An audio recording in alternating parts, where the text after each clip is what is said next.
नमस्कार दोस्तों, मैं प्रोफेसर सुभाष चंद्र, हिंदी विभाग, कुरुक्षेत्र विश्वविद्यालय कुरुक्षेत्र से आपका स्वागत करता हूं आज के इस पाठ में।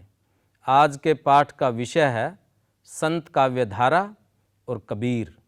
संत काव्य परंपरा, जिसे निर्गुण ज्ञानाश्रयी धारा भी कहते हैं, यह धारा क्रांतिकारी धारा थी, जिसने समाज और साहित्य में चली आ रही परंपराओं की चूलें हिला दी थी। इसमें कबीर, नानक, रविदास, दादू दयाल जैसे संत हुए हैं, जिनका साहित्य भारतीय मनोचेतना का हिस्सा है और भारतीय लोक जीवन में प्राण फूंकता है। निर्गुण पंथ का उदय आकस्मिक घटना नहीं है, बल्कि सिद्धों और नाथों ने इसके लिए जमीन तैयार कर दी थी। वर्ण, धर्म व जातिगत भेदभाव से उत्पीड़ित जन समुदाय में मुक्ति की आकांक्षा हमेशा से ही रही है और उसे धार्मिक या सामाजिक तौर पर अभिव्यक्ति भी मिलती रही है। इसकी सबसे प्रखर अभिव्यक्ति बौद्ध धर्म में हुई थी, लेकिन अपनी रूढ़िवादिता और जड़ता के कारण उसमें ठहराव था। बौद्ध धर्म से जो मत, संप्रदाय या पंथ निकले, सिद्ध और नाथ। सिद्ध वामाचार के कारण और नाथ कठोर साधना पद्धतियों के कारण जन से दूर होते चले गए।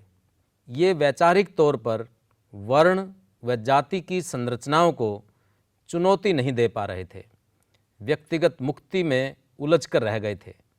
उनमें भी कोई दम नहीं बचा था।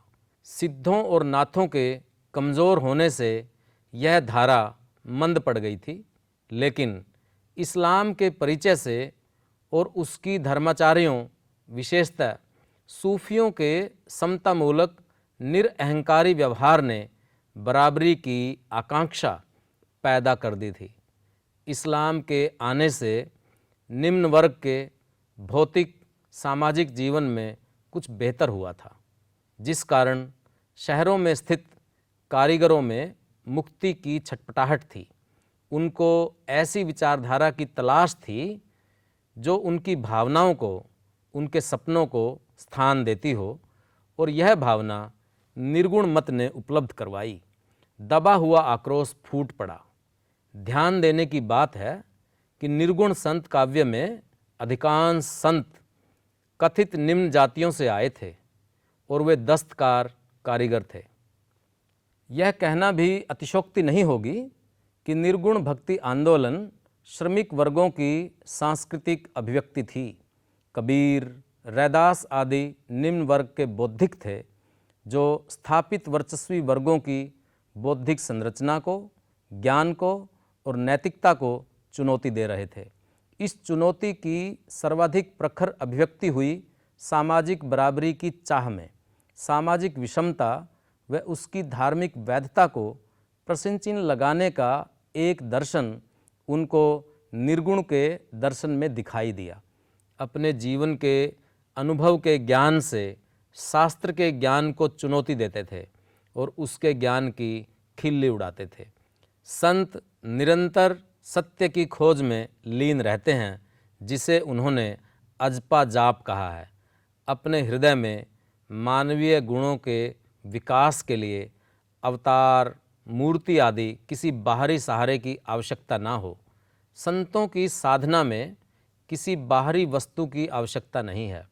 इसके लिए शरीर साधना, योग साधना, कुंडलिनी, इड़ा, पिंगला, सुषुम्ना, नाड़ियाँ, 6 चक्र, मूलाधार, स्वाधिष्ठान, मणिपूरक, अनाहत, विशुद्ध, आज्ञा एवं सहस्रार, अष्टांग योग, जिसमें यम, नियम, आसन, प्राणायाम, प्रत्याहार, धारणा, ध्यान और समाधि, इनके तत्वों का प्रयोग अपने मन को शुद्ध करने के लिए है।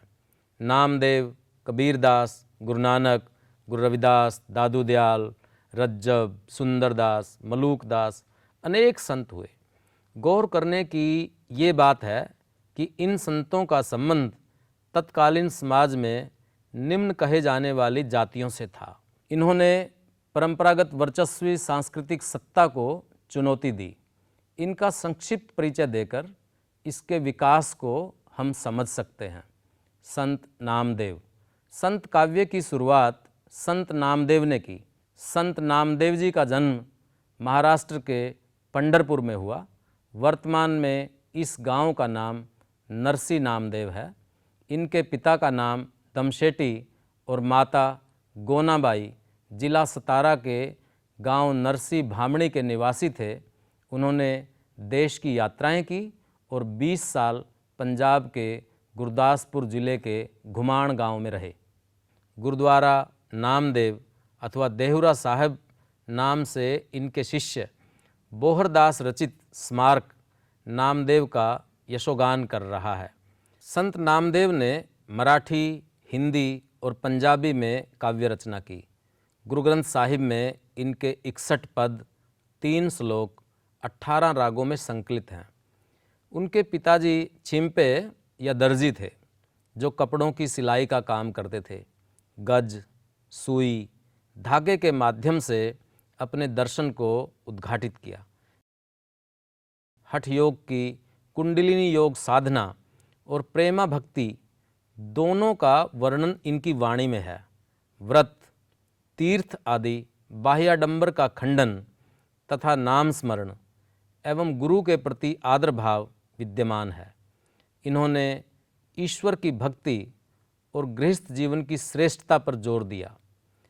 का करो जाति का कतरो पाती, राजा राम सेऊ दिन राती, मन मेरी गज जिभ्या मेरी काती, राम रमै काटो जम की फांसी, अनंत नाम का सियूं धागा, जा सीजत जम का डर भागा, सीबना सियूं हाँ अब सियूं, राम बिना हूँ कैसे जीऊं, सुरती की सुई प्रेम का धागा, नामा का मन हरि सुलागा। कबीर। कबीर ज्ञानाश्रयी निर्गुण काव्य धारा के प्रतिनिधि कवि हैं। मध्यकालीन हिंदी कवियों में कबीर की विशिष्ट पहचान है। अधिकांश विद्वानों का मत है कि कबीर का जन्म 1398 ईस्वी में हुआ था। इनके जन्म, माता पिता, पालन पोषण आदि व्यक्तिगत जीवन निर्विवाद नहीं है। उनके साहित्य के साक्ष्य से यह अवश्य कहा जा सकता है कि जीवन संघर्ष उन्हें विरासत में मिला था। इन्हें दीर्घायु मिली थी। कबीर 120 वर्ष तक जिए। कबीर की मृत्यु बनारस के पास मगहर नामक जगह पर हुई। प्रचलित था कि काशी में मरने वाला स्वर्ग जाता है और मगहर में मरने वाला नरक। सारी उम्र काशी में रहने वाले कबीर शहरों के प्रति इस तरह के अंधविश्वास और भेदभाव पर चोट करने के लिए अंतिम समय में मगहर चले गए। उनका एक दोहा प्रसिद्ध है, सारी उम्र काशी बिताया, मरती बार मगहर उठ धाया, जो काशी तन तजय कबीरा, तो राम ही कहा निहोरा रे। कबीर ने अपने युग व समाज को गहराई से देखा व अनुभव किया था। उन्होंने समाज की तमाम सामाजिक धार्मिक बुराइयों पर बेबाक तौर पर अपनी बात रखी थी। ऐसा करते हुए उन्होंने ना तो राजसत्ता की परवाह की और न ही धर्मगुरुओं की। यही वजह है कि कबीर को मनुष्यता के इतिहास में एक खास जगह हासिल है। कबीर तत्कालीन समाज की राजनीतिक, सामाजिक, आर्थिक और धार्मिक व्यवस्था से पूरी तरह असंतुष्ट थे। कबीर का मकसद था समाज के हर क्षेत्र में समानता स्थापित करना।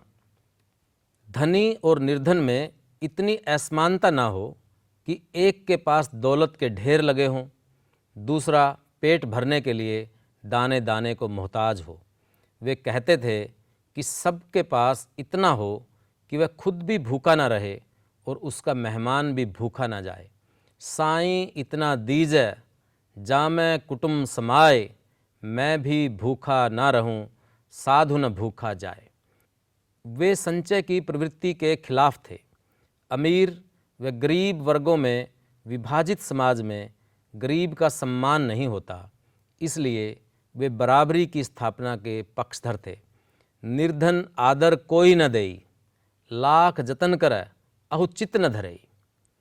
आचार्य हजारी प्रसाद द्विवेदी ने कबीर के व्यक्तित्व की अद्वितीयता को व्यक्त करते हुए लिखा है कि वे मुसलमान होकर भी असल में मुसलमान नहीं थे, हिंदू होकर भी हिंदू नहीं थे, वे साधु होकर भी साधु नहीं थे, वैष्णव होकर भी वैष्णव नहीं थे, वे योगी होकर भी योगी नहीं थे, वे भगवान की ओर से ही सबसे न्यारे बनाकर भेजे गए थे। वे भगवान की नरसिंहावतार की मानव प्रतिमूर्ति थे। नरसिंह की भांति वे नाना असंभव समझी जाने वाली परिस्थितियों के मिलन बिंदु पर अवतीर्ण हुए थे, जहाँ से एक ओर हिंदुत्व निकल जाता है, दूसरी ओर मुसलमानत्व, जहाँ एक ओर ज्ञान निकल जाता है, दूसरी ओर अशिक्षा, जहाँ पर एक ओर योग मार्ग निकल जाता है, दूसरी ओर भक्ति मार्ग, जहाँ से एक तरफ निर्गुण भावना निकल जाती है, दूसरी ओर सगुण साधना। उसी प्रशस्त चौराहे पर वे खड़े थे। वे दोनों ओर देख सकते थे और परस्पर विरुद्ध दिशा में गए हुए मार्गों के गुण दोष उन्हें स्पष्ट दिखाई देते थे। कबीर की रचनाएं। कबीर के शिष्यों ने उनकी रचनाएं बीजक नाम से संकलित की हैं। बीजक की रचनाओं के साखी, सबद और रमैनी 3 भाग हैं। साखी शब्द साक्षी से बना है, जिसका अर्थ है गवाह। साखी को ज्ञान की आंखें कहा जाता है। सबद, गेय पदों को शब्द कहा जाता है। शब्द का अर्थ ब्रह्मा या परम तत्व भी होता है। जिन पदों में ब्रह्म के स्वरूप की अभिव्यक्ति हुई है वे शब्द हैं। रमैनी चौपाई दोहे की शैली में रचित है।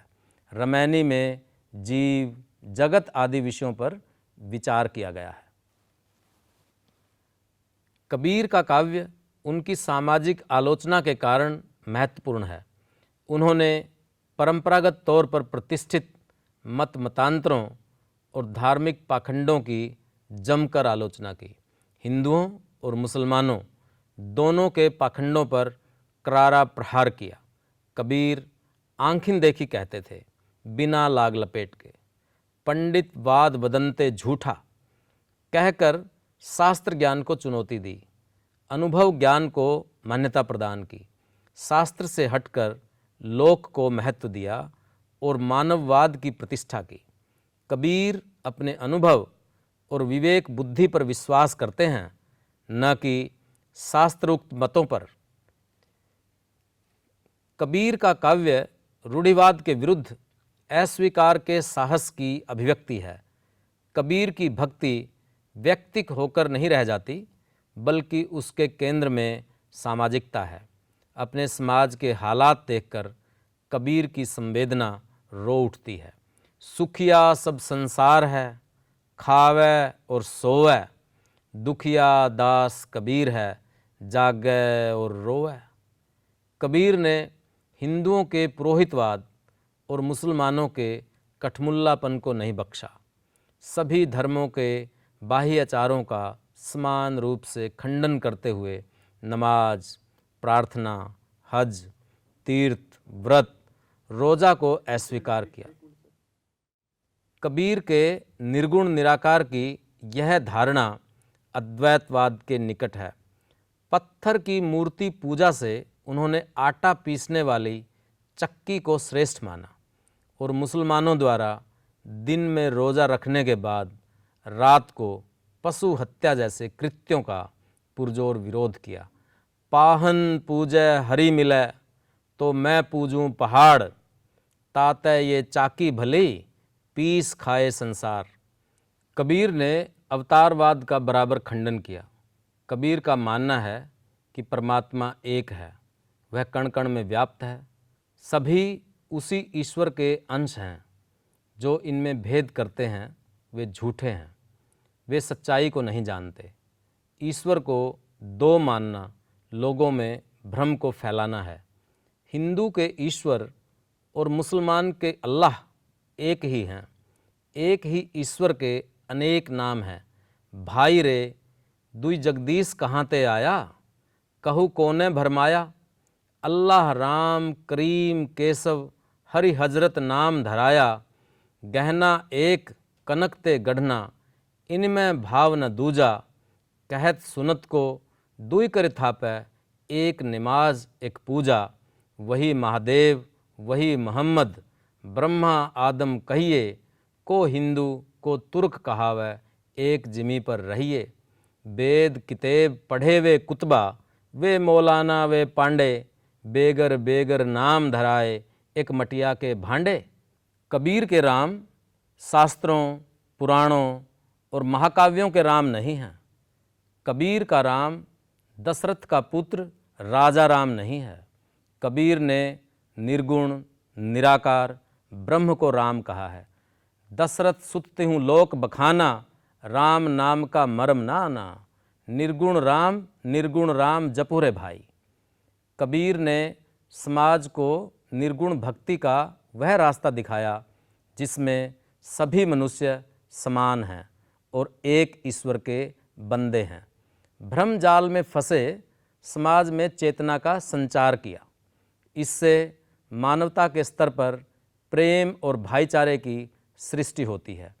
कबीर की भक्ति का मार्ग है प्रेम। प्रेम को उन्होंने सर्वोपरि माना। प्रेम का सुख अद्वितीय है। इसके स्वाद को गूंगे का गुड़ कहा है, जिसका अनुभव तो किया जा सकता है पर उसका वर्णन नहीं किया जा सकता। कबीर ने प्रेम को शास्त्र ज्ञान से ऊपर बताया है। अकथ कहानी प्रेम की कछु कही न जाए, गूंगे केरी सर करा, खाए और मुस्काए, पोथी पढ़ पढ़ जग मुआ, पंडित भया न कोय, ढाई आखर प्रेम का, पढ़ै सो पंडित होए। कबीर ने सांप्रदायिकता, जातिवाद और धार्मिक कट्टरता के विरुद्ध अप्रतिम संघर्ष किया।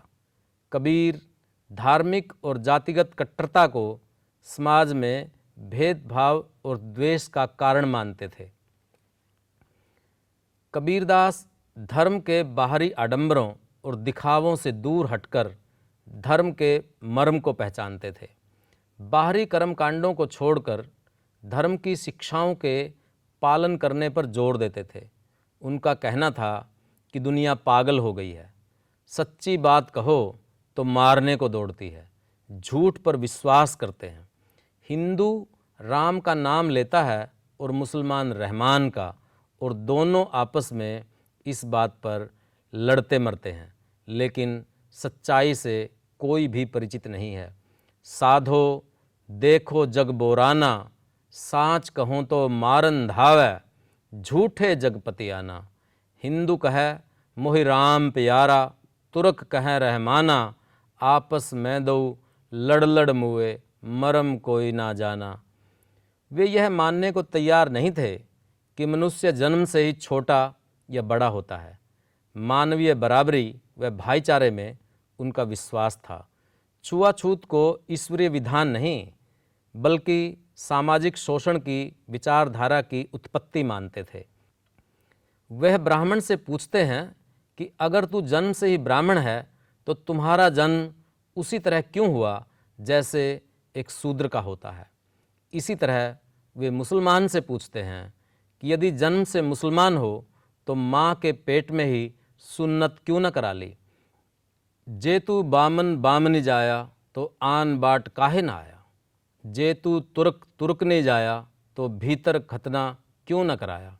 एक बूंद एक मलमूत्र, एक चाम एक गूदा, एक जोत थे सब उत्पन्ना, कौन ब्राह्मण कौन सूदा। कबीर पर सिद्धों और नाथों का गहरा प्रभाव है। कबीर की भाषा व साधना पद्धति इनसे प्रभावित है। कबीर का पालन पोषण जुलाहा परिवार में हुआ था। कबीर पेशे से जुलाहे थे, कपड़ा बुनते थे और कविता करते थे। जुलाहे पेशे की शब्दावली उनकी कविता में है। जुलाहे के काम करने के औजार उनकी कविता में साधना और दर्शन समझाने का काम कर रहे हैं।